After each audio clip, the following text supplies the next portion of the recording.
Good morning students.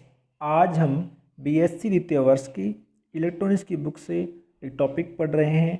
Topic का नाम है एप्लीकेशंस ऑफ ऑपरेशनल एम्पलीफायर। इससे पूर्व पिछले वीडियो में भी हमने एप्लीकेशंस ऑफ ऑपरेशनल एम्पलीफायर को पढ़ा है। उनमें हमने मुख्य रूप से adder, subtractor, phase shifter, scale changer इनको पढ़ा है। आज इसी क्रम में हम आगे बढ़ रहे हैं और आज हमारा जो टॉपिक है वो है इंटीग्रेटर यानी कि समाकलक।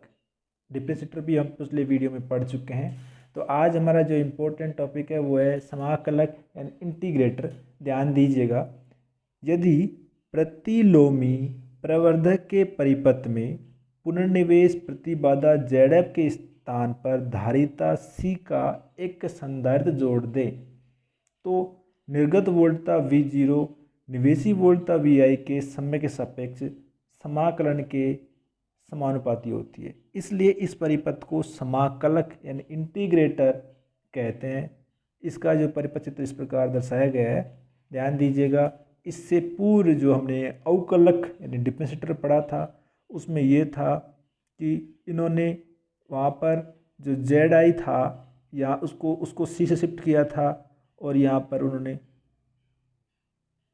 R लगाया था, जबकि समाकलन में उन्होंने ये किया है कि प्रतिलोमी परिवर्तन यानी इन्वर्टिंग एम्पलीफायर है, टर्मिनल एक है जो माइनस चिन्ह वाला है, इसके परिपथ में पुनर्निवेश प्रतिबाधा जो यहाँ पर ZF लगा होता था उसकी स्थान पर धारिता C का एक संधारित्र जोड़ दे तो निर्गत वोल्टता V0 जो V0 प्राप्त होगी निवेशी वोल्टता VI के समय के सापेक्ष समाकलन के समानुपाती होती है।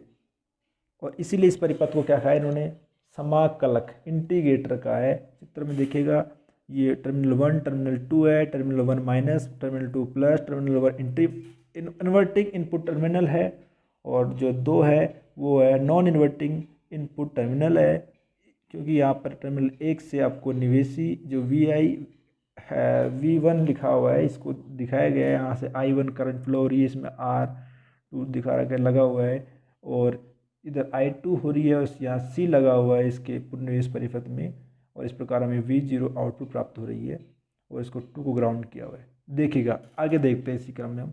चूँकि हम जानते हैं कि OPMP का निवेशी प्रतिरोध अत्यधिक होने के कारण बिंदु G पर आभासी रूप से भूसंपृक्त माना जा सकता है। जी पहले पढ़ चुके हैं, G बिंदु यहाँ पर है और इसकी इनपुट यानी निवेशी प्रतिरोध है वो अत्यधिक होता है OPMP का, इसके कारण इसके बिंदु G पर जो आभासी रूप से भूसंपृक्त माना जा सकता है।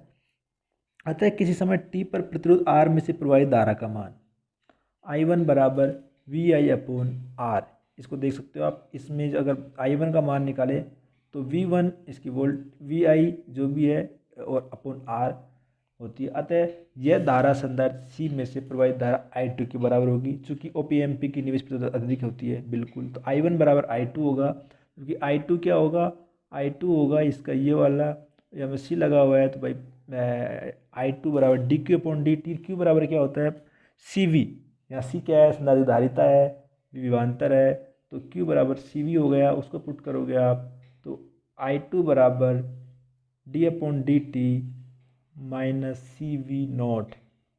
जी हाँ, माइनस चिन्ह इसकी विपरीत दिशा को के कारण हो। आगे देखिएगा I2 बराबर minus C dV0 upon dt, ये I2 हो गया। चूँकि हमें पता है कि भाई इसके G बिंदु पर क्या हो गए, I1 और I2 दोनों बराबर होंगे, क्योंकि इसकी निवेश प्रतिरोध अधिक है। तो I1 का मान माइनस I1 का मान VI अपॉन R, I2 का मान minus C dV0 upon dt हुआ। दोनों को बराबर किया तो इसको हम देखते हैं V0 का मान यानी V0 बराबर minus 1 upon RC integration VI dt। जी हाँ, V0 बराबर minus 1 upon RC integration VI dt इसका मान होगा। यदि R बराबर 1 मेगा ओम, C बराबर 1 माइक्रोफेरड हो तो जो कालांक टाइम पीरियड RC बराबर 1 होगा। और इस स्थिति में V0 नॉट क्या होगा, इंटीग्रेशन माइनस के चिन्ह के साथ VI dt, यानी कि जो आउटपुट वोल्टेज है आपका वो क्या होगा, निवेशी जो वोल्ट है उसके समय सबसे समाकलन के बराबर होता है, -3 उसको दिखाता है। तो अतः उपरोक्त परिपथ में किसी समय निर्गत वोल्टता का मान निवेशी वोल्टता के समय सापेक्ष समाकलन के बराबर होता है। उदाहरण स्वरूप वर्गाकार तरंग के लिए वी आई वी जीरो पर दिखाएगा। ओके, एग्जाम्पल देखिएगा, इसने वर्गाकार तरंग के लिए बात की है। वर्गाकार तरंग का टाइम और वोल्ट के रूप में इस प्रकार ग्राफ दिखाया गया, ये आप देख पा रहे हो। जी हाँ, और इसका जो आउटपुट के रूप में देखो वी जीरो देखोगे, इस यहाँ वी आई के समाकलन के देखोगे तो ये हो जाएगा किस प्रकार, इस प्रकार हो जाएगा ये।